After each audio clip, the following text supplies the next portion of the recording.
Thank you so much for joining us tonight. Welcome to After Dark, Figure It Out. My name is Sam. I'm the program director for public programs here, and along with the incredibly supportive team, we put on this show here at the Exploratorium every Thursday. And you braved a tsunami warning to get here, so we appreciate your attendance. How many of you have been to After Dark before here at Pier 15? Awesome. For those of you who haven't, welcome for the first time. It's really a pleasure to get to open up our doors to 18-plus visitors to get to play, explore your curiosity, and take a deep dive into topics such as the one that we are addressing today. We have a very special presentation for you. We are privileged to have three co-authors of Third Millennium Thinking, a recent book based on a course taught at UC Berkeley by a physicist, philosopher, and psychologist, the three Ps, physicist, philosopher, and psychologist. And it's a really wonderful framing that offers guidance, advice, a lot of research into how we can make better decisions going forward collectively, which is an evergreen topic and sometimes even feeling more green than others. So how do we come together as humans to move forward? This is, again, a real pleasure for us, not only for the co-authors here. The book is on sale in our bookstore, and it's once after this, if you haven't checked it out already, after the show, you can exit through these doors, and you'll find it right across the hall. We have plenty of copies for you to check out, so hopefully you're inspired by this. And we're also joined by our incredible senior science writer, Seiter, to help moderate the conversation. And Sarah previously worked with these gentlemen in part of the course that this book came out of, so she has her expert knowledge as well here on stage. And I'll let her unfold what it's going to feel like and what you'll experience tonight, but I'll just mention briefly now that there will be a chance for Q&A and questions. So hopefully you're ready to kind of question some of your own assumptions and find the way that, again, we can move forward in this wild, wild, tsunami-filled world. So let's give a round of applause to the co-authors and Sarah, and welcome to the stage. Well, welcome, everybody. It's a pleasure to see you all again and to be back on the stage with you again. So I thought we are here talking about your book, and I thought you might take us back to the beginning of the project. How did you guys come together to teach this course, and what was the inspiration for the original project? Well, let me take a cut at this. We started this that was over 10 years ago. When I remember looking around at our society, trying to make just basic decisions. What should the right level be for the debt ceiling of our country, and the conversations that you would see going on in the public arena looked so different from what I would see over, let's say, lunch table discussions of scientists at the laboratory that I was working at. I remember thinking, where is it that this whole different vocabulary of thinking about problems and of ideas, where is that getting taught? And it's not obvious that it's being taught in any physics, biology, chemistry course that I know, but all the scientists all seem to be using it. So I was asking, and we started asking the question of, is it possible to articulate what these ideas are that are being used in this work, in these conversations? And we started. I realized it wasn't good enough to just ask it as a physicist, but we needed other expertise. So we went to philosophy. So John got involved, and social psychology, and public policy that Rob was represented. And we put a little sign up saying, "Are you troubled? Are you embarrassed watching our society make decisions? Come help invent a course. Come help save the world." And about 30 people started showing up. These are grad students, postdocs, and some undergrads. And we started meeting every week at the end of every Friday. And over the course of 9 months, we started articulating what these ideas might be. So that was how we got started in it. And I don't know whether any other thoughts from you guys. No. Well, so yeah, as a social psychologist, I don't get a lot of phone calls from physicists, especially not Nobel laureates. And so I assumed I was being asked to be on some very dreary university committee, probably. I couldn't imagine anything substantive that Saul would want to talk to me about. But Saul came and pitched this course, and I was delighted because I had been working I'm trained as a psychologist, but I've been working on trying to inform very politicized topics with evidence-based policymaking. And I had worked a lot on recreational drugs policies and controversies around that. And I had worked for many years on the issue of gays and lesbians serving in the U.S. military. And I had been quite frustrated by how difficult it was to do evidence-based policymaking. And so this, for me, was really an opportunity to explore some of these issues. Jeff? Cool. John, how about you as a philosopher? What is the sort of special sauce that is for your course? Great philosopher of you. Well, of course, I share these motivations, and it seemed to me that when we were thinking about how science should be brought into policy decisions, most of us either know some specialized science, but there is a lot of science that, I don't know, if you spend time, as I have extracurricularly, hanging out with postdocs and doing lab work, then what you realize is that there's a whole lot of science that is not really written down, but is just communicated informally as part of the apprenticeship. How do you run an experiment? What does a randomized controlled trial look like? Well, when I was in high school, I could have told you a lot about the Haber process. I could have told you a lot about how to make sulfur. I couldn't have told you a thing about how to run a randomized controlled trial. But that's what people need. You want to know what science is doing at that more basic level that is part of the unspoken common language of scientists that ought to be made available to all of us. And that was part of the motivation for just developing this exposition of what's going on with science. I think that was one of the things that I loved about the course. It's stuff that I learned, sort of with my advisor, in the process of getting a PhD, but it's boiled down really beautifully in the book and the course for really anyone to access. To speak a bit more about the book, it has a really intriguing title, Third Millennium Thinking. So can you guys share a little bit more about how you came to that title and why is this what we need in the third millennium? So we should begin by saying that the title has this danger of sounding a little bit overblown in some ways, and so we always wanted like the subtitle to be a little joke, like how to save the world and choose dinner, or something like that. But of course the publishers wanted to look serious, so we have to explain it every time. But I think one of the things that's important actually for us at the moment, as we were thinking about this in terms of how we're talking about it in the world today, right now, is that we were thinking about this really as what are some of the ideas, what are the ways that our society is moving that are healthy, and that we can encourage, and that might allow us an ability to do a lot in this next upcoming generations that we're about to enter into, and we certainly didn't intend it to be scientific thinking for 2025. It was really intended to be what is this opportunity that we have coming up for us, and what kinds of ideas and what kinds of thinking will help us manage that and maybe even allow us to do exciting things together because of that. So that was the intent, sort of that forward thinking look. Now, maybe at the end of today, we might come back a little bit to what does it mean for us right now today, since obviously we always find ourselves asking that question. As every month goes by, and while we were writing the book, we kept thinking, does this change what we were saying? And then we thought, no, not really. And so, but it has different meanings every time. So maybe we'll come back to that. We're also trying to articulate that science started out back in the 17th. Modern science started out back in the 17th century as a gentleman's club.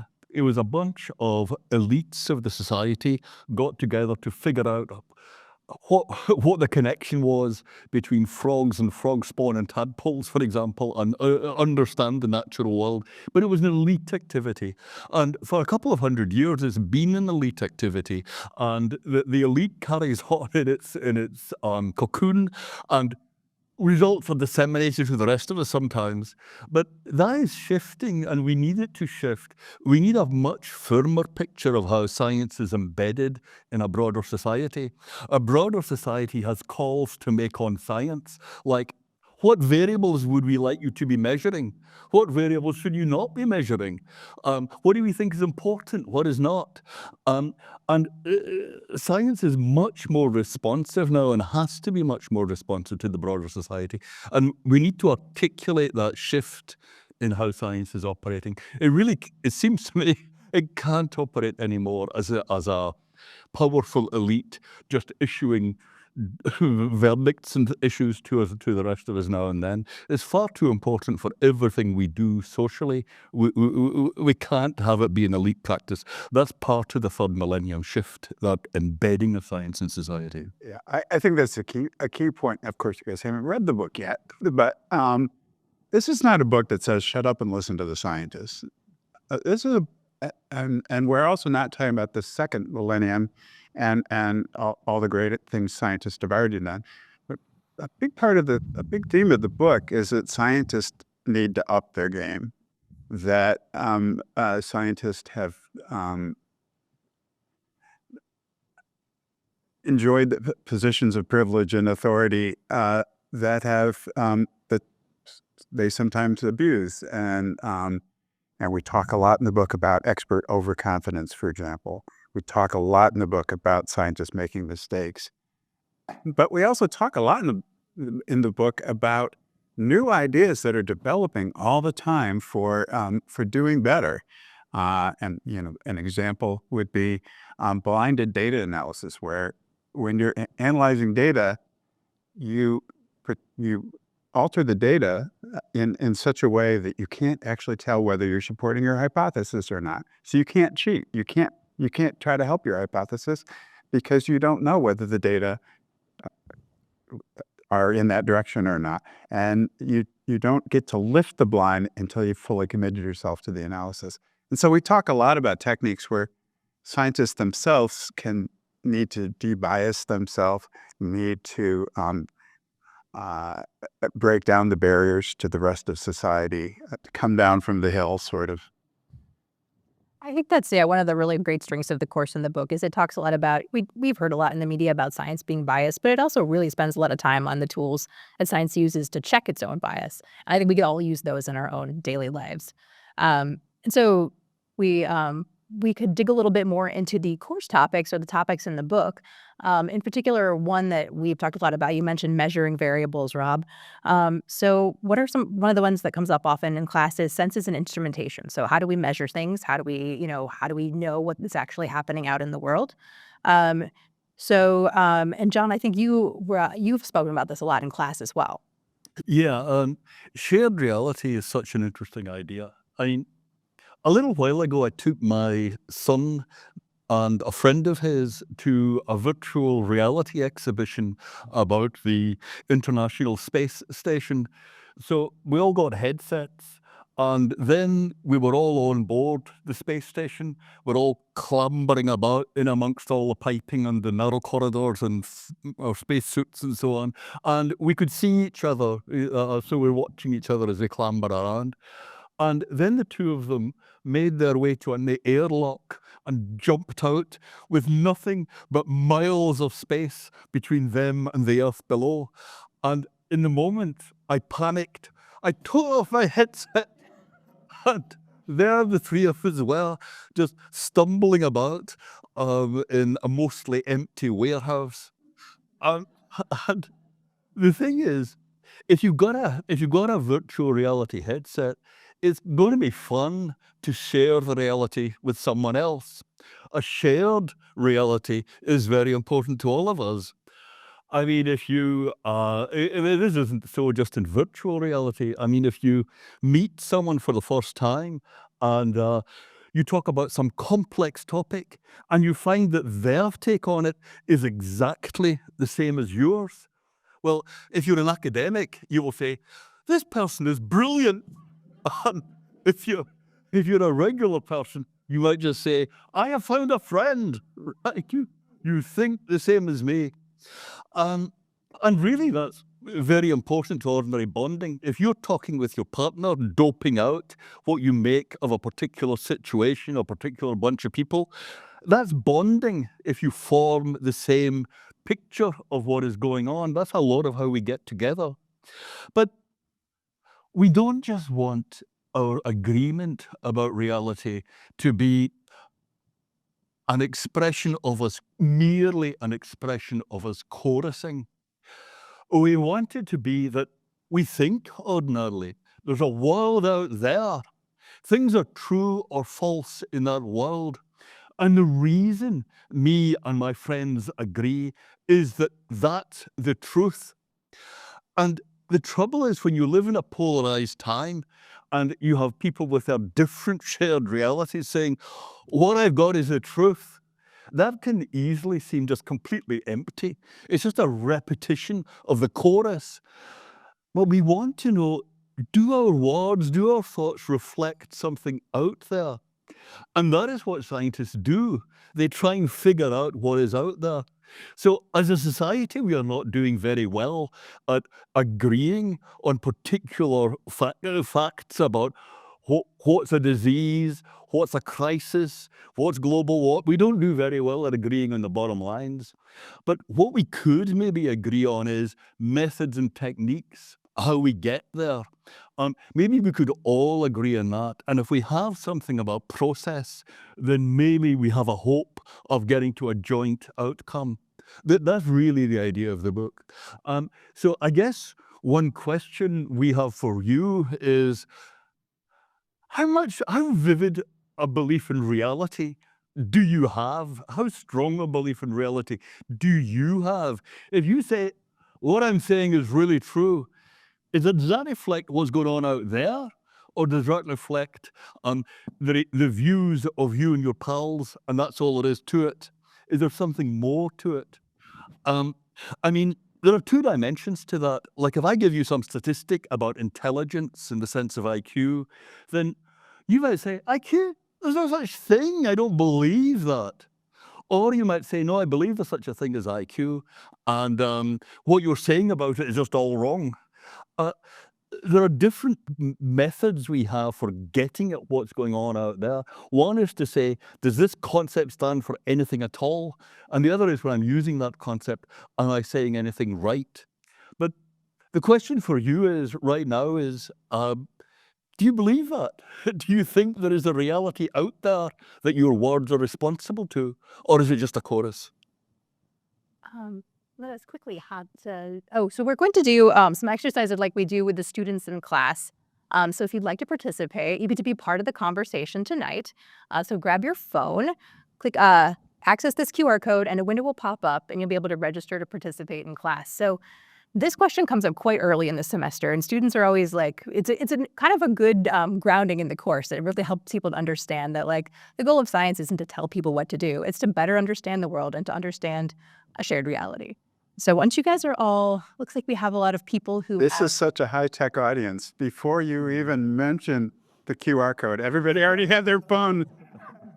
Everybody was already cued into it. So I see a lot of people logging in. So, and I think we're relatively stable. So I'm going to give you our first question of the night.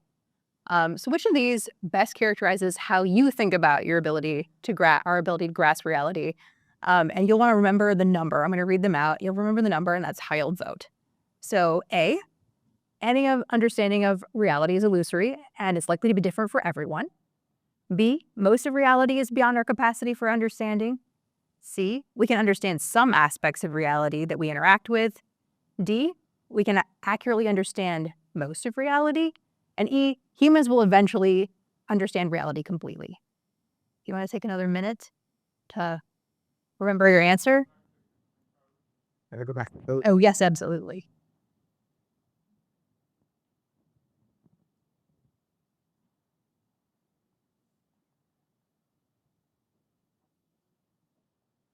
All right, I'm going to hop ahead and see if we can see some results. So at the far end of the spectrum is no, we can't understand really any aspect of reality.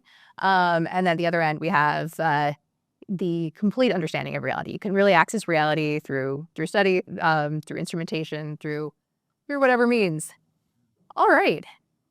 Looks like you can usually tell when these polls are stabilizing. You can see people have kind of settled on answers. And John, how does this compare to what we see in the classroom? I think it's actually compatible. Is that right? Yeah. Is that your impression? Yeah. Yeah, it's very interesting. That's an absolute zero for complete understanding. Oh, on behalf of science, thank you. Right, this is probably interesting to point out that I think this is something that has varied over the decades in the university, because there was this period, where there was a very strong, especially sort of humanities, social science claim that that almost everything is a social construction, and that all of our pictures of the world are things that we just created and agree on. And so I think maybe during that period you might have seen more, well, on this side, at the near the sixes, near the minimal, connection to reality. But I think we live now in a slightly more pragmatic university setting and apparently public setting. Yeah. I mean, it's important. In the book, we don't take a position that we have to agree on reality all the time, every aspect of reality. There are the big domains of people's religious beliefs, people's aesthetic beliefs. There are all sorts of domains where people are going to have sort of different realities. We take a really pragmatic viewpoint is when you need to actually get things done in the world. Like when you actually need to get things done and it can only be done by cooperation of a bunch of people, that's where it really helps to have some shared conception of what reality is and have some way of testing to see, are we tracking reality here or have we gotten way off track? And so, shared reality is incredibly useful for solving problems, but you don't have to have shared reality all the time. I'm actually curious about the skepticism that expressed by 8 people. That science, I think we can grasp a very few basic ideas about reality, but 99.9% of it is completely out of our capacity. And what about the period? I mean, this is for the people who said that. What about the periodic table? What about geography? What about the astronomy of the solar system? You don't buy any of that? Is that a... Or maybe it just doesn't add up to 99. I'm actually inviting a comment. No? I think that, I think that, maybe that person just has, believes we have so much more to gain from our instruments and our methodologies that we've only just scratched the surface. That's what I'm going to think. Yes, I think, yes. One of the things we actually do discuss is this, there's certainly aspects of reality that we don't really think we get, right? I mean, like when you consider a table right in the middle of the room, we sort of had this theoretical understanding that it's mostly not made out of anything solid. It's mostly a vacuum with occasional nuclei and electrons, but it's mostly empty. And that's not at all the way we see it. So you could ask, well, are we understanding it? Are we not understanding it? But from the point of view of the course and the book, we've been thinking about this more as, can you walk through the table in crossing the room? And I think we almost all would come to an agreement that much of reality we can all agree on, that you can't walk through a table. And that it's going to be there, and if you think you can walk through a table, you're probably going to hurt yourself. And that if we are only looking for that degree of common understanding of reality, there's a lot we can build on, and a lot we can agree with. And I think that's where a lot of this discussion begins. And then we turn from there to saying, well, okay, we can't always get so close as to pound the table and look at it directly. Sometimes we have to use other instruments. We sometimes need to, I'm using glasses, and it doesn't feel like it changes my tie to reality because I'm looking through glasses. But what about when I'm using an electron microscope? Do I still have that same sense of connection? And there you really start to care more about, are you able to play around with what is it that what's being shown underneath the microscope, and can you tell that it's responding to the world as you might expect it to, so you would start to trust it. And I think that's one of the things that we've been discussing. And the picture we have of the Jon Snow's map was supposed to be sort of an example of a low-tech version of that, where not all instruments are fancy electronics. That's true. I might save us the trouble of skipping around, and we can admire it at the end. Okay. Yeah. So there was the the famous story that John Snow during one of the cholera epidemics in London started just marking down on a map where the deaths were, and just by keeping track, which our brain isn't always very good at, you can start seeing things that you otherwise wouldn't see. And he started seeing a pattern that all the deaths were happening clustered around where a pump was that people were drawing water from, and it turned out that was a infected well, and so sometimes instrumentation is as simple as just paper and pencil, and then I guess we've been talking a little bit earlier about where today we depend a lot on some of the instrumentation of just people keeping track of what's happening in the world, record keeping. And I think, Rob, you were expressing some concern about in the social sciences now, will we be keeping as good records if a administration coming up doesn't believe in those functions of government? Yeah, I mean, one of the ways that we track shared reality is with the Bureau of Labor Statistics or various public health indicators. We rely a lot on various data collection systems, and they happen in the background. We all take for granted, that they're informing newspaper articles we read all the time, but, we don't really pay attention to the data collection because it's being done for us. But if we stop doing it, we're going to suddenly be caught blind where we won't actually know what's happening out there in the world. We won't know what's actually happening to our economy, and there's a lot at risk if you stop doing it, or if you don't do it with integrity. If you start playing with the numbers, and of course there's a lot of suspicion of government. Many people don't trust the government. We already have a problem of credibility, and but if we really undermine that capacity, we're going to be embarking on a kind of experiment. And how do we do without having any way of tracking? Yeah, it's a point that goes back to Plato. I mean, science needs an open society. You've got to have open information and open exchange of views in a society if you are going to have an effective science at all. I mean, the Soviet Union was not distinguished for its science. It was distinguished for lots of things, but not science. You can't do science properly in a closed society. And if, just to take a hypothetical, if we found ourselves in an oligarchy, then the basic principle of an oligarchy is we're going to grab all the money and we're not going to let you know a thing about what is going on. Because if you do know what's going on, you will be very upset. It's key to an oligarchy to shut down the open transfer of information because people are going to be so annoyed if they get openness. So there really is a tension between an oligarchy and the practice of science. Science needs data on crime statistics. If you have an authoritarian ruler, you are not going to get the crime statistics. They may show things that aren't wanted. So you can't do the science in an oligarchy. I mean, the thing is, of course, things are not usually quite cut and dried. You can do a little bit here, you can do a bit there, you can squeeze and press. But really what we have now is really under threat if things like government collection of statistics just vanish. Good government collection and dissemination of statistics just vanish. I guess to make everyone aware of the shared reality, you first have to measure it, and they'll have to be available to learn about. So Rob, we have another topic, and I'm going to give us another moment on the QR code in case folks not want to re-log in or someone didn't get to log in.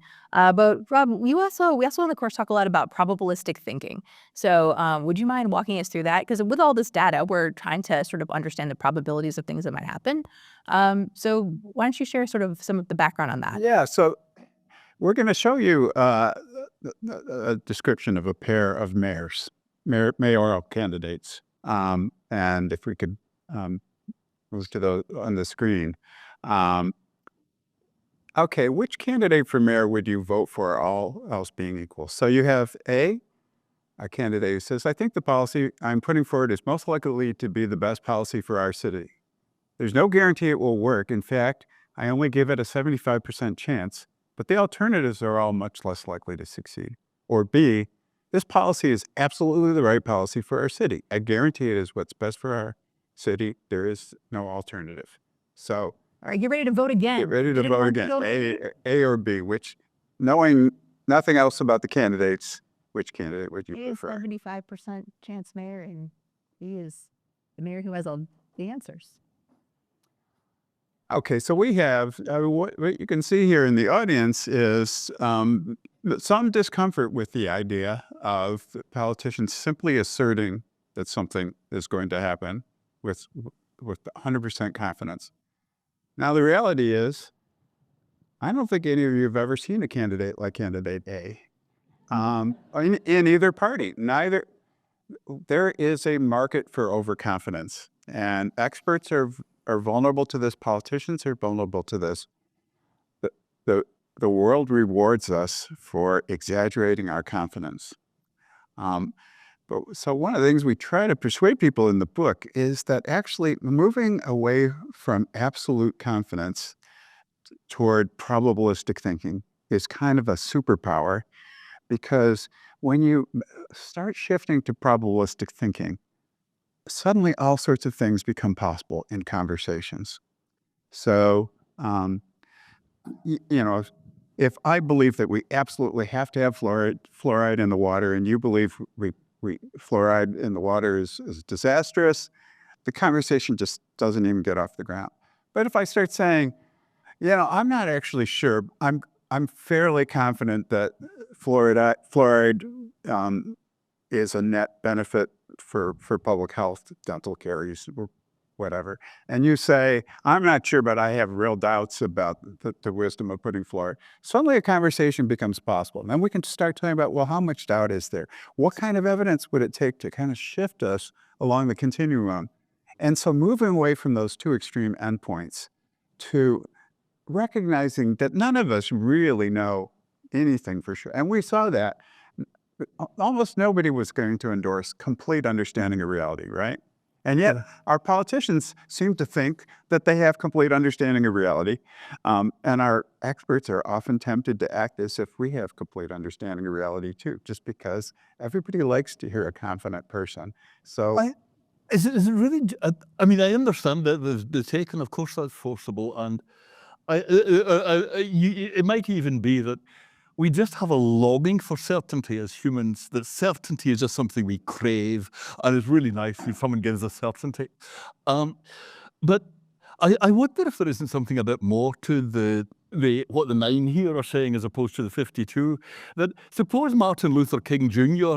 had come out and said, I believe that segregation is very wrong, with 90% confidence. I mean, you would get a lot of congratulations from the critical thinking people, but really nobody else would buy it. And there are some beliefs, it seems to me, where you expect 100. I mean, if you really got it, then you're against segregation, and there's no question. And it's, with Martin Luther King particularly, it's his identity. That's who he is. Is he supposed to say, I'm against segregation, but I leave the 10% for my opponents who prefer, I think that people are happy or segregated? That you would say this is a guy who doesn't have moral convictions. You would say this is a guy who doesn't know where his heart lies. Wouldn't you?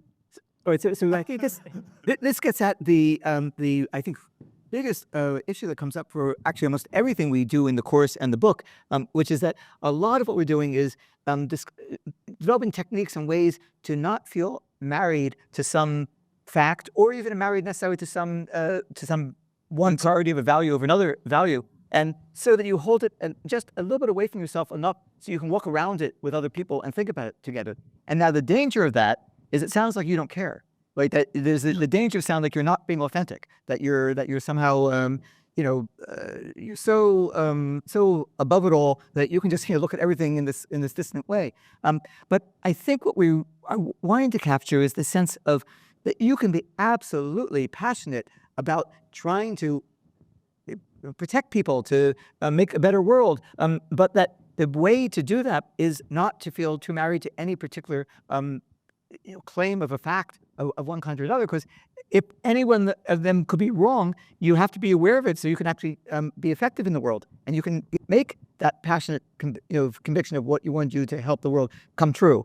And so I think that's this delicate game that that you have to that we have to play with when we're writing a book like this or teaching a course. But that in the end, I think we all have to play in a world where you want to be effective to make the world a better place. But you don't want to feel like you already know the answer to how to do it necessarily. Now, scientists have a whole range of strengths of belief, and what you want people to be married to is that they're good at guessing. This one I'm 99.999% likely to be right about. Like, I will bet my life that if I get on a multi-ton airplane, it will fly. And we all do that. We all bet our lives on that over and over again. But you also want to have lower levels of conviction, like I'm 95% confident that that probably if we started using a little bit more of nuclear power right now, that would actually help us environmentally at this point. I don't think I can go much more than 95% because I can imagine many ways in which that might end up being wrong. And you want that whole range down to things where you really don't know, but there is some knowledge in 61% confidence, and that if you bet on things with 61% confidence often enough, that will actually lead you better than ignoring that information. So that's, I think, really part of what we're trying to get. Once you've done that, then you're much more able to change your mind, because then you're able to say, 1 out of 10 times when I say 90% confidence, I better be wrong or else I'm not very well calibrated. I think that John's comments and your comments, Saul, really highlight two fun activities we have out in Gallery 1.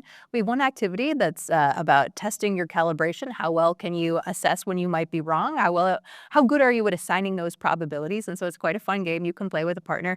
We also have one about sorting facts and values. So that's what came to mind when you spoke about Martin Luther King's speech. Is that's in some ways also a values-driven argument. Someone might tell you, well, segregation is really great for the economy, and you might say, like, that may be, but as a human being, I simply can't accept that. Despite I value my fellow people more than I value any type of economic growth. So there's another activity to sort out facts and values, which is also quite fun and great to play with friends and people you want to get to know. Form similar sets of beliefs to it. Yeah, well, and I think it's good to interrogate both, potentially results and what you believe on a regular basis. It's good to sort of, air out the laundry and make sure you have, you really do believe what you think you believe. But we've talked about some relatively dark material, and I think there's sort of an optimistic core of this book that I think you can speak to, Saul. And I think that really comes from working in the sciences. So one thing we realized at one point is that we were teaching a lot of very skeptical elements of science, the ways in which you have to be looking for all the ways we make mistakes and that we go wrong. But that's not all science consists of. It's not like, and we say in some sense, you don't drive a car just using the brake pedal. You also need an accelerator. And that science also has other elements of the culture, like what we start calling scientific optimism, which is this ability for the sort of a can-do spirit for scientists to be able to hold the belief that they will be able to solve difficult problems, long enough to actually solve them. So we've sometimes introduced this by asking another one of these questions. You want to? Oh yeah, let's go. So we sometimes ask this question of the class. We say, "What's the second longest you've ever spent on a single puzzle or problem?" And the second longest was we didn't want the one time somebody got obsessed with one. So you guys can try this to see what you think. Was it A, an hour, B, a day, C, a week, D, a month, D, a year, F, years, G, decades. So where would you put yourself on, the second longest you've ever spent on one of these problems?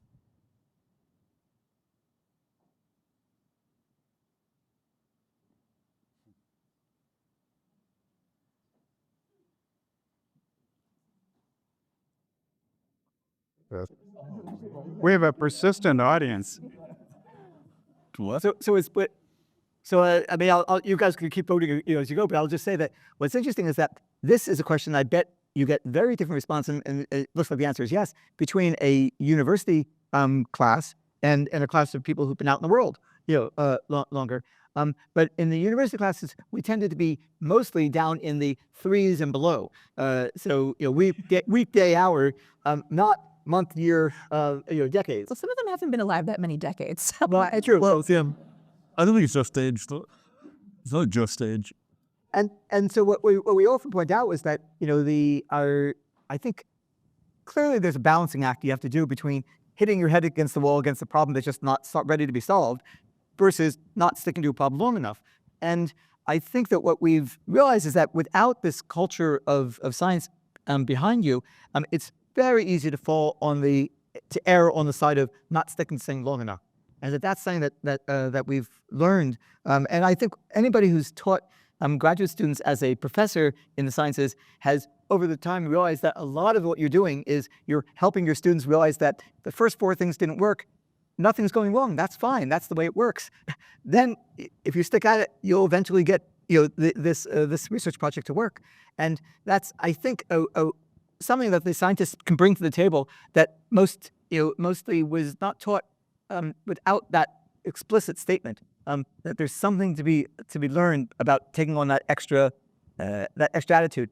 Now, I think scientists then you'll often find out in the let's say the tech world and others, they will therefore have a little bit of extra sense that a problem is there to solve. So when you come across a problem, you get interested in how do we solve this problem. And I keep thinking that our current moment in our political world has this interesting quality to it that it's only in the past 5 or 10 years, I think, that we've become aware of how difficult a problem we have right now in terms of getting a society to think together and to be able to think through problems together in a thoughtful, deliberative way. And that is a problem. But I think it's a problem that now that we recognize it, we have a chance to solve it. And so, some of my optimism about the world that we live in right now is that, we're just facing a problem that we hadn't recognized. And now is our chance to work on it. And we also know that we have tools that we never knew that we never would have had before. We know that like social media and the work on the web has often led us to polarize and to do worse in this.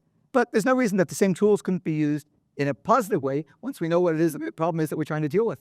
So in that sense, I think of this as one of the optimistic elements of the story applied to the current moment. Yeah, I think that tells us something about how scientists think of the human mind. That it's kind of see, if you think about your dog is never going to be able to understand the Big Bang. You're not going to be able to. It's not because you have not given your dog a proper education. It just does not have a mind that is going to be able to comprehend the Big Bang. That's not what the dog brain is like.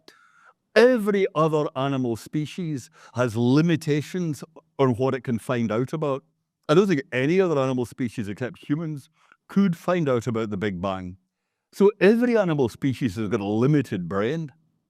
So surely we have limited brains. Surely we are just one animal species among many. There must then be tons of reality that we'll never know about.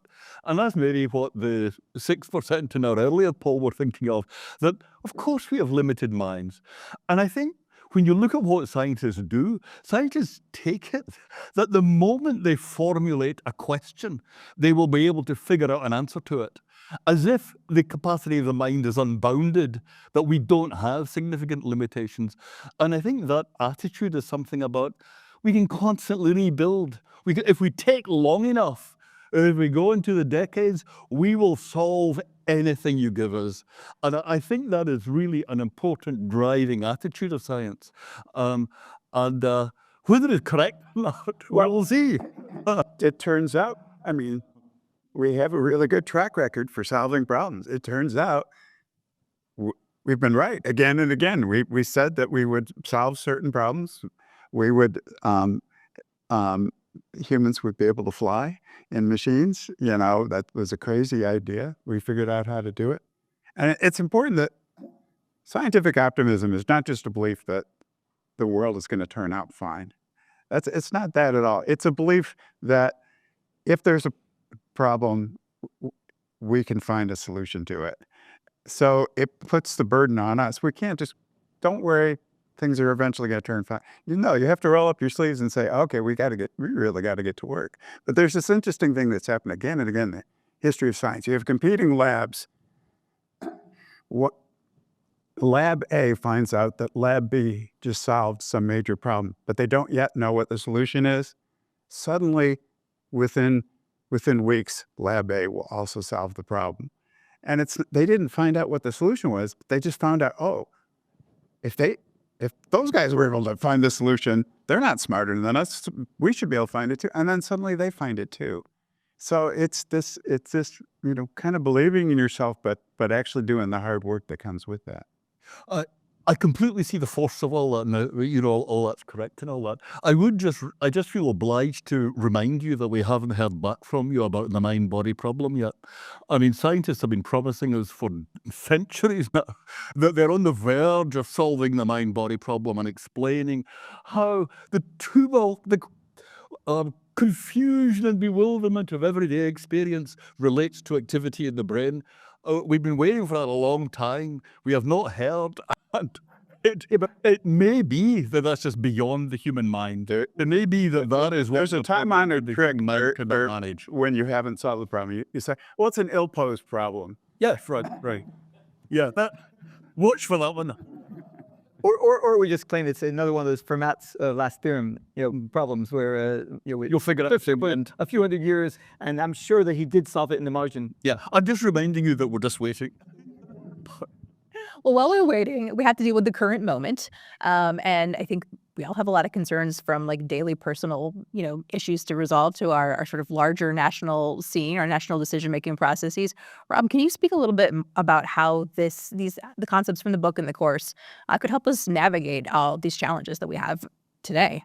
So when we wrote the book, we've been working on the book for a while, and we knew that there were these starkly different visions of America at play, and that there were many different scenarios possible. And so we spent a lot of time talking about the full range of possibilities. And does all this talk about problem good habits of mind and good habits of problem solving in a group, is this all just airy-fairy nonsense in the real world where you've got people disagreeing so much? And first we decided, no, these ideas are more important than ever in a polarized society, and it made us kind of feel evangelical about doubling down on that. But at the same time, we do recognize that there can be points where it becomes difficult to have a constructive conversation with people who disagree with you. And we try to talk at the end of the book about a notion of good faith conversation, that the ideas in the book do require people to be willing to be vulnerable, that their own ideas might turn out to be wrong. That when you enter a conversation with someone else and you're trying to persuade them that they might be wrong, you also have to allow that you might also be wrong, or that you might also need to change. And it's very hard to make ourselves vulnerable that way. But that's what's really required. And in some situations, you're not going to be able to sit down and work things out with everyone. But we have a long analysis of this kind of situation. We actually invoke game theory and go into an explanation of how, in fact, maybe everyone is not going to cooperate with you. But if cooperators find other cooperators and make progress, they can thrive. And sometimes that's really all the best you can do. So I don't think we have a naive view of the power of critical thinking and everything. But I think, what's the alternative? That we're just going to abandon critical thinking and problem solving. There are reasons why we developed all these techniques, because we didn't used to use them, and we actually, things went very badly. There was enough shared reality to see, there's a lot of people were dying. A lot of things went badly. And it took centuries to develop a lot of these techniques. But we did it because the alternative wasn't working very well for us. And so I think you have some ideas about what where this could show up both at sort of local versus national levels and in our educational system. Yeah, so I guess one of the things that we've been thinking about when we were discussing, how does this get back into the conversation or newly get into the conversation, um, is that some of it was things like writing a book, but we're also very much interested in the question of can you educate the next generation so that they have these vocabulary of ideas. I mean, at some point we should put the slide up of we've ended up sort of coming up with a sort of a collection of habits of minds and habits of community, and these are some of the ways we organize a lot of these topics in the book. But the idea is that these end up being a vocabulary of ideas that help people talk to each other and help people figure out ideas together. That we don't have to wait for some people to happen to go to graduate school to learn through apprenticeship. We can actually teach them at much younger ages and to a much broader audience of people who are not going to be scientists necessarily. So that was the thought behind the university course. And so the university course, now we've started to see it spread to other universities. So we started at Berkeley. It's now being taught at Harvard and Irvine and University of Chicago. And we're hearing interest in a number of international universities and picking it up. So we're hoping that that will be one way that this starts getting out into the culture. We're also, the Nobel Prize Foundation got very interested in developing a high school version of the course with us. And so now we've been working on a version with the Lawrence Hall of Science educators that is aimed at high school. And the Nobel people have the advantage that they tend to reach people all over the world without having to get picked up by any local school board. People just go and grab their materials. And right now they're in conversation with the ministries of education. They're working with the OECD and with UNESCO.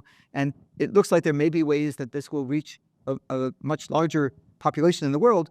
And maybe 20 years from now, we'll be in a slightly different position of how people recognize these concepts when they talk through ideas together. So that's one of the optimistic, long-term goals.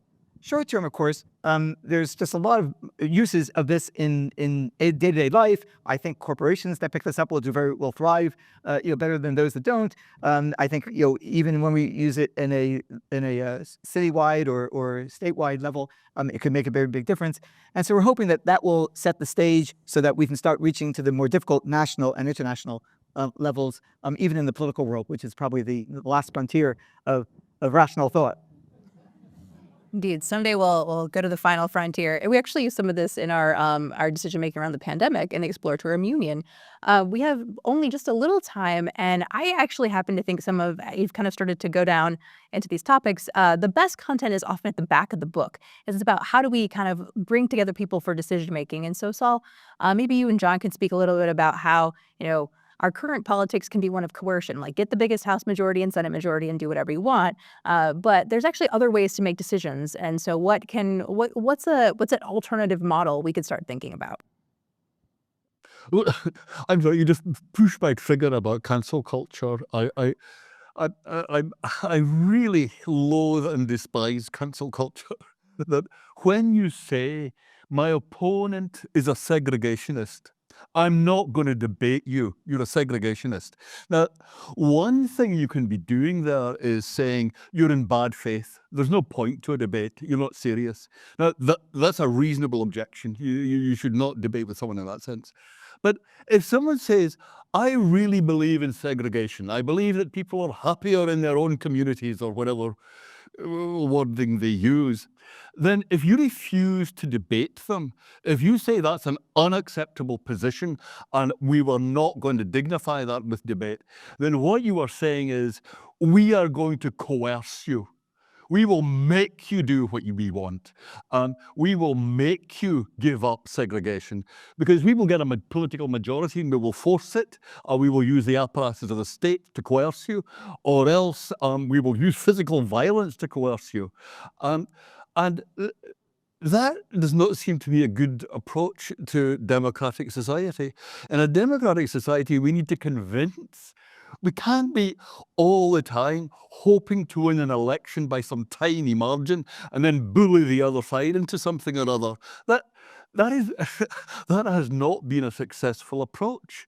We have got to debate And if we are dealing with someone who's operating in good faith, we have got to be willing to debate anything, it seems to me. If you say I'm not debating, what are you saying except I believe I can coerce you? I think that's definitely an interesting perspective on sort of how the politics of entering into debate, which we saw quite a lot of during this recent election season. But I think that what we're all really here for is understanding a better way of doing things. So, Saul, what are some other ways we could do some group decision making? So one of the flip side of what John is describing is saying that we we teach in the class, and Rob will chime in on a couple of the other elements that we've been teaching there in this area, is that we started asking the question, if you taught all these techniques of rational discussion, it doesn't do you any good unless you also teach how do you weave it in with the values and the fears and the goals that people have when they make a decision. Because if you don't have a rational way or a principled way to combine them, then the part that you leave aside is going to be all that rationality, not your fears and the goals, because those are why you're there in the room to make a decision. So we ended up bringing out a number of interesting examples, which are, I think, left me feeling quite inspired. One of them is, I know people here have heard about the technique of deliberative polling. This is this technique that people sometimes call civic assemblies, where you choose a random sample of the population, so no self-selection, but people just randomly chosen to participate in this activity of deliberation. And then you bring them together with a panel of experts that may represent all the different points of view of expertise. The experts never lecture the deliberative body, the random sampled group. They're just there to answer their questions as they start to deliberate and talk together, and they realize they don't know the answers to certain questions, and then they ask the panel of experts, and then they deliberate about which of the panel seemed most like they were giving a good argument or a good explanation. And what I find inspiring, and I think what we've seen, is that when this has been done now, and it's now been done in the United States for a number of different actual policy decisions, it's been done in around the world, in a number of countries, it's been used for actually legislative purposes.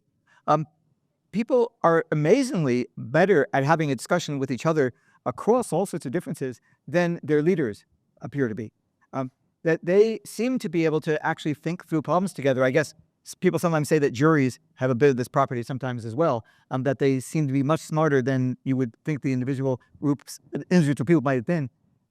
And so this leaves you feeling like, actually, the populations that we have are not that bad at thinking through problems and figuring them out across very strong differences. And we just need to figure out how to re-energize that and give that enough of a sway in society that it doesn't get hurt in a current political world where the leaders don't know how to have a real conversation with each other and are forced to just hold their positions without really engaging. But there are other aspects of this that we've also been discussing in the course that maybe, Rob, you want to pick up? Well, I do want to make sure we have time for questions. So let's wrap it up so that we can hear from the audience as well. Well, having done a lot of research for many years on juries, what's remarkable is how people rise to the occasion. And we often imagine that people are going to behave very badly in a situation like this. And people don't. When you actually bring people together in a room, it's amazing often how people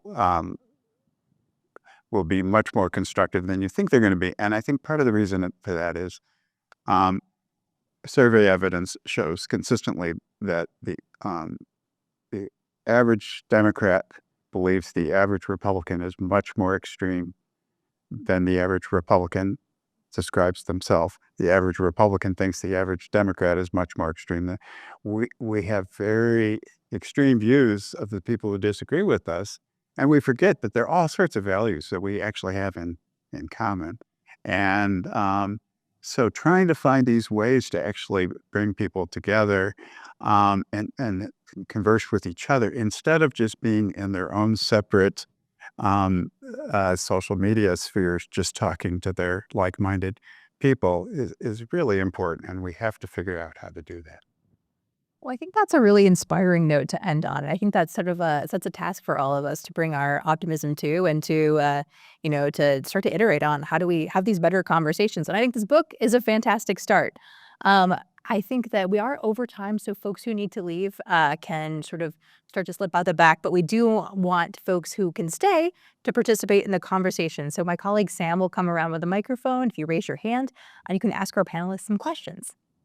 And one hand has been up for a long time, so I want to honor that hand first. So,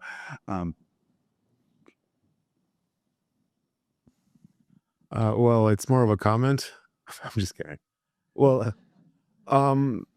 so going back to how you said there was a question of one policymaker says this is the only choice and everything else will fail, and the other policy proposal was like, well, there's 75% of the success chance. I feel like one of the issues with lack of that second type was that it's when you're not completely confident in something. I feel like a compounding problem is that it's also difficult to estimate just how high or low your confidence is.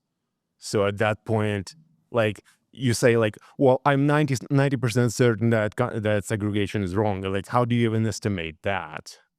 So, and like 75% sounds like just a made up statistic on the spot, right? So do you have any comments in terms of like, how would you approach that when you're saying, well, I'm not completely confident, but I'm at least mostly confident. Like, is there a way to like give substance to it? Can I just check? This is your question.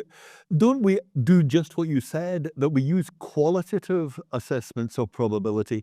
I mean, it's nice to give a number when you can, but you're right. Often we can't give a number. Often we can only say it's very high or it's scary high. I mean, I think climate change is like that we could just say these dangers are scary high.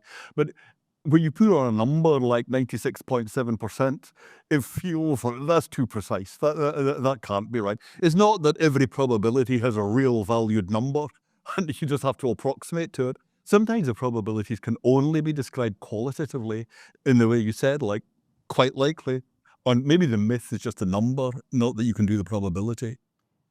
This reminds me. I remember. I think Rob, you were describing to me the study that Phil Tetlock did of these super forecasters, people who are really good at at estimating what the odds are that some event is going to happen in the world, and that they do it by really researching and looking around at things. But what was striking, I think, and I'm trying to remember whether you were telling me this, that they seem to have a finer gradations of very likely, somewhat likely, very unlikely, somewhat unlikely. They have more gradations of that in their minds than most people, and that most people just think likely, not likely, and that's about it. But that having more levels is actually quite useful for them to do a good job. So to some extent, I like to joke around with saying that I think this is very likely. I give it 87.2% odds, and of course I'm being silly because I have no idea. But it's capturing that sense that there's a reason to try to distinguish between different degrees of certainty, because that's useful information. Yeah, this is why I call probabilistic thinking a superpower, because I mean it's not something that comes naturally to us, but studies show how much more effective people are when they start disciplining themselves to do this. And what's really striking about these super forecasters is these are lay people. These are not people with PhDs or specialized training. That these people are consistently outperforming CIA analysts. They're outperforming various university professors, and part of the way they're doing it is that they're just naturally thinking in terms of degrees of probability. And so when you think about a politician, maybe they won't say 75%, and I don't think the numbers are key. The key, I think, is to say, look, our best evidence is that this particular intervention is our best path forward. We don't know for sure, but we can't wait until we have all the evidence. So we need to take some action. So this is what I think we need to try, and I'm pretty confident it's going to work, but it might not, and we may need to revisit the question, which is, by the way, I think the way we should always adopt public policies is we're going to evaluate them and revisit the question of whether we were right or not, because a lot of times we're wrong. Our next question is over to your right. All right. So thank you for a really interesting discussion. I guess my question is putting one of your own questions back to you. So you polled us with the first one about how possible is it to grasp reality? And since you mentioned it, is it a well-posed question? What does to grasp actually mean? Ooh. Sim was a quick learner.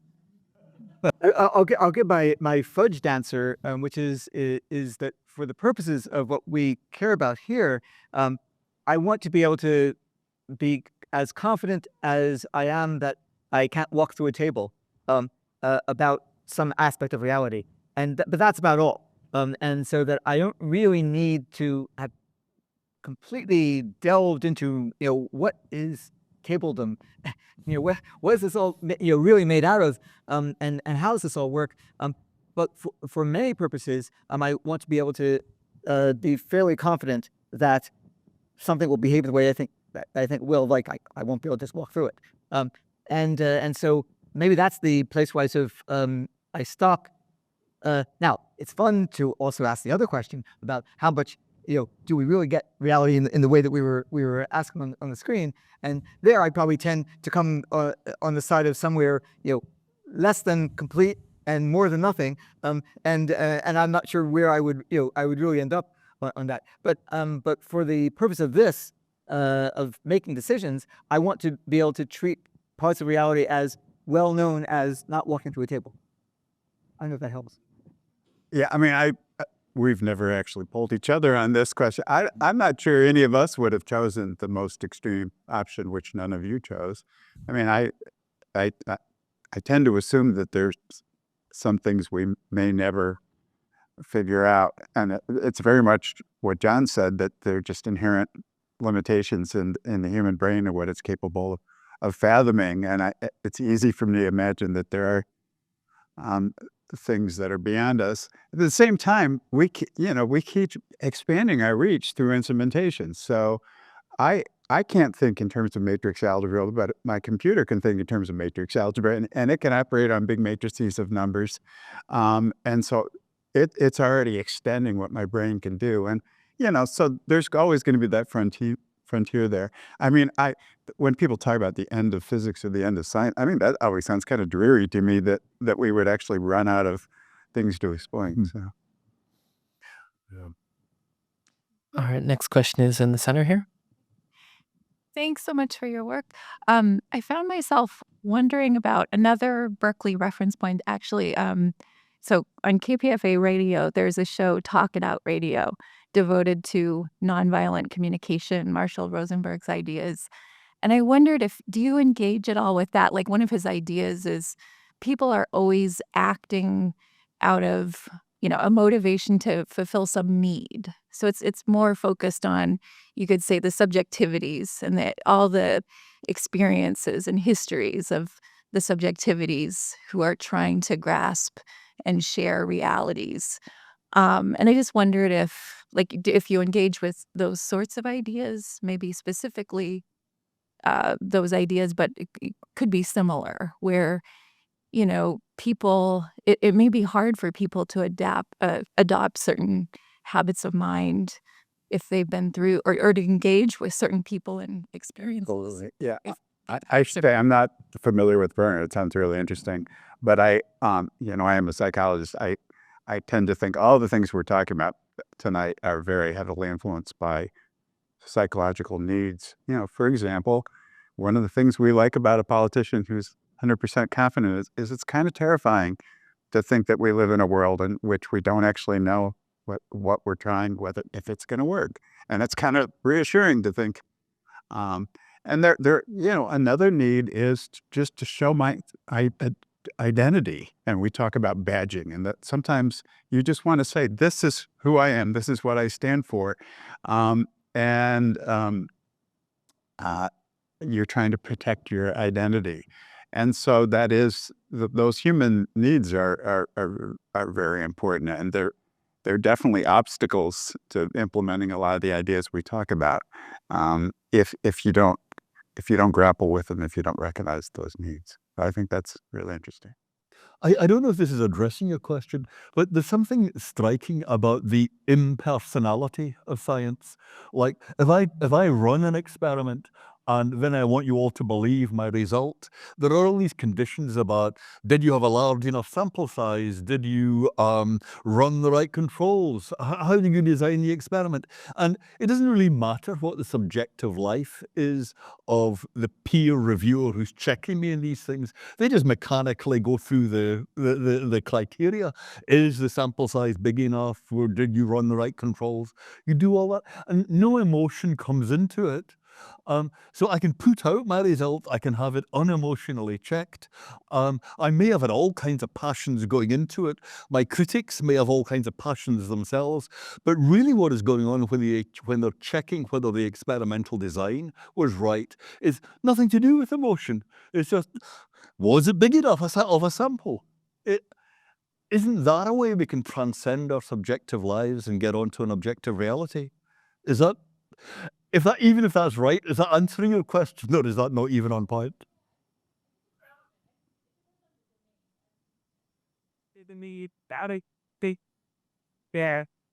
About the digits, say series or the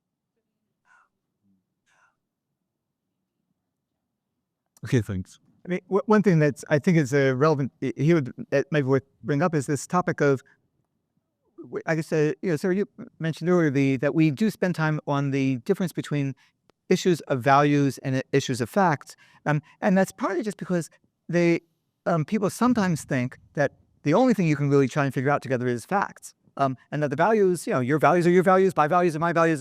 There's no conversation to be had, and that and sometimes it's because of historical contexts and backgrounds that lead one group to really take one set of values very, very seriously more than another group might take another set.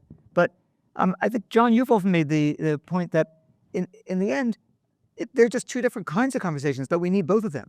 That you actually do really want people to think together about their values, and they often start to realize that they have multiple values that they care about in any given issue, and that their values are often a little bit in conflict with each other, with their own values, are in conflict with their own selves, and that they are actually prioritizing one over another in this situation, but they might prioritize the second over the first in another situation, and that comes to light when people talk to each other and they start to realize that it's a little bit more complicated than they thought, that it's not a matter of just sticking to my guns. I have these principles, and maybe even they are reflecting my identity, that actually they have complex interrelationships between their values, even for themselves, and that's actually a worthwhile conversation to have.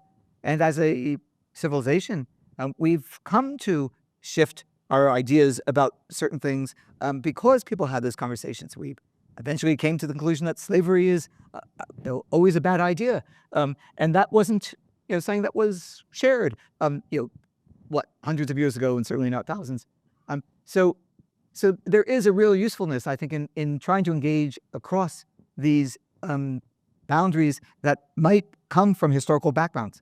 I don't know whether that's actually one of the points of these conversations that you're describing, that maybe that was actually built in. Yeah, I think it's important we can have conversations about values. I think what every university in the country should be doing is teaching all students how to have conversations about values. It's often suggested that values, it's all very subjective, as maybe the show was suggesting that, it's up to me what my values are. But we can and do correct our values. We change our values. We reason about them. George Orwell went out to Burma as a servant of the British Empire to administer a colony. And what he saw there, particularly I remember one man being hanged, and Orwell thought he should not have been hanged. And you see something that's wrong, and then you work back and you say, what was wrong about that? How come this happened? What are the principles that were violated here? This was wrong. And we do argue. I mean, suppose I don't get it about sexual harassment, and I just don't see why there should be rules about sexual harassment. And then you show me a case. You say, look at that. Wasn't that awful? Isn't that terrible? And now I have to work back. And you say, okay, what are the principles? Right? What was going on here? And then you get whatever principles I articulate, you can show me other examples and say that can't be the right principle. But these dialogues are possible, they're necessary. And I really think in our culture at the moment, we have this attitude of respect for someone's values, that each of us must find their own path through life. You found your way, I'm finding mine. We're not going to discuss this. That would be disrespectful. But of course, we have to discuss values. We have to discuss them all the time. And it's just awful when we have this kind of cultural atmosphere that my values are my property, and it's even kind of impertinent of you to ask about what my values are. That's not a good way to be. So we have time just for maybe 2 or possibly 3 more questions, and I already have a visual cue, so I will hopefully get to you, but the first one is coming from here. Thank you for calling for nuanced conversations and debates, and you have outlined some principles right behind you for those. Those take slowing down to apply.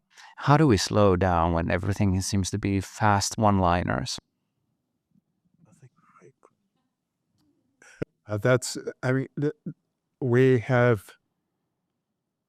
We are collectively learning that our technologies are really interfering with our ability to have conversation, because our technologies reward, the hot take. And the hot take is usually like a sentence long, maybe not even a full sentence, just a phrase, and you get rewarded for it because all the people who are like-minded, they will like you for it, and you get rewarded for it. And we're beginning to realize we're really painting ourselves into this sort of cultural, corner where we're all getting trapped by the inability to slow down and really have a full conversation. And these things have to evolve in conversation, and you start finding that you have shared experiences with the person you're talking about, and that there are reasons why they're so horrified about some value or some threat to a value that you're not. They have reasons why they're concerned about, and it takes time. I really like what you said there, and it's but when we called the book Third Millennium Thinking, we're giving ourselves a very long runway, right? We're only like a few percentage points of the millennium in, so we got lots of time to work this out. But seriously, there's going to be a time, and I don't know if it's 10 years from now, 20 years from now, people will look back and they'll say, could you believe how crazy people got with social media before they figured out that it was actually, really crippling our ability to do this? I'm very confident there's going to be a time people look back and they'll say, wow. But we will figure it out. We will figure it out. And people in the book, in the last part of the book, we talk about teams of people that are trying to develop deliberative polling, scenario planning. We talk about all these different techniques where people are trying to figure out ways. So we've got to do better. And so we'll get through this, but I think you're really onto something with this. I once talked to a Canadian composer whose name I'm blanking on, but his main concern, he told me, was the way that modern life has shrunk to a panic-stricken now. And his response was to compose works that the earlier ones took several days to perform. So the players would be in a wood or a forest or something, and people just wander through and come back. His current work was a performance that it was a work that took 3 months to perform, and he was having some trouble getting it put on. But really, I think slowing things down is really a great idea. One quick addendum about this ad, which is that I think that there are experiments that people have been trying, and I think there's a lot of room for doing this even online, which we think of as being all designed for rapid, high speed, that one can set up techniques where you get incentives that are for more reasoned thought. And I think that we just have to start figuring out ways to get that incentivized and have it not be seen as just a problem of, then you lose profits, or something like that. And I'm not even sure that it's really true that the only way to get profits is through the current particular optimization. I bet we're in one particular optimal spot, but I bet there are others. And I think that one way or the other, that's one of the ways we'll have to get out of all this.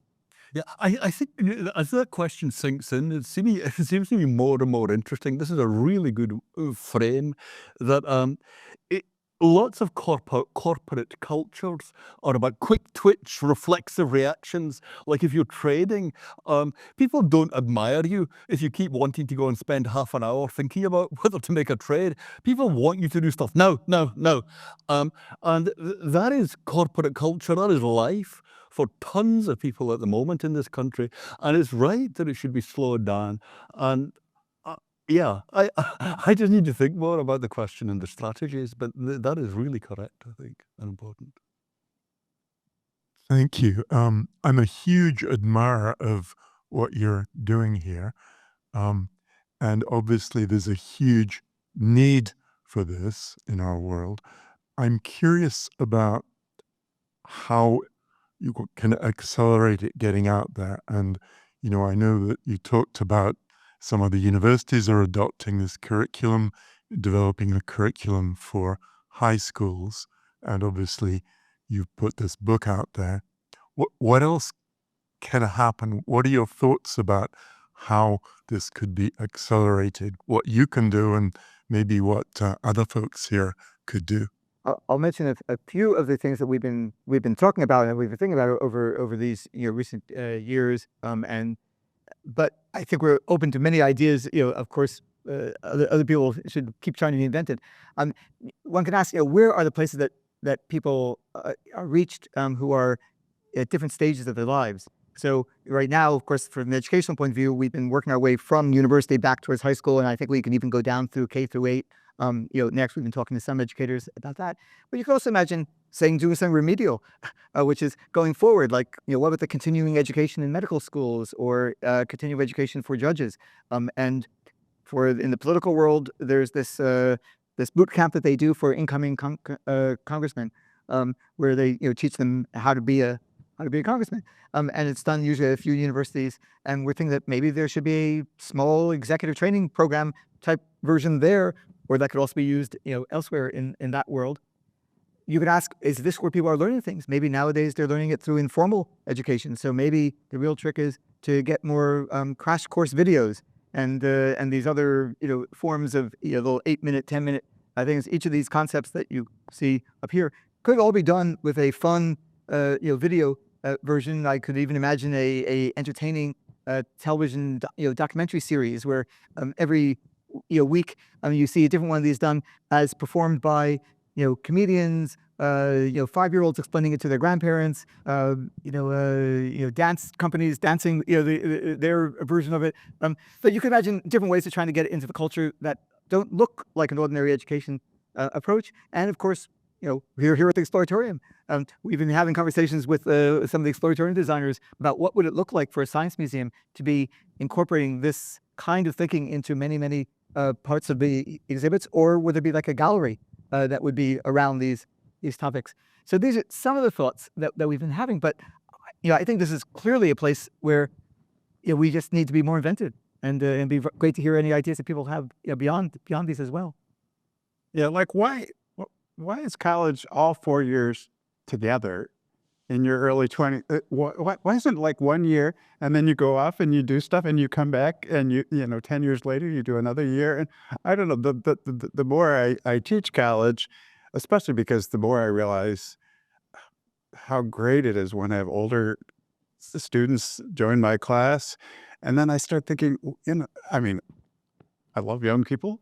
Some of my best daughters are young people, but why do we concentrate all this education early on and then it's over? It doesn't.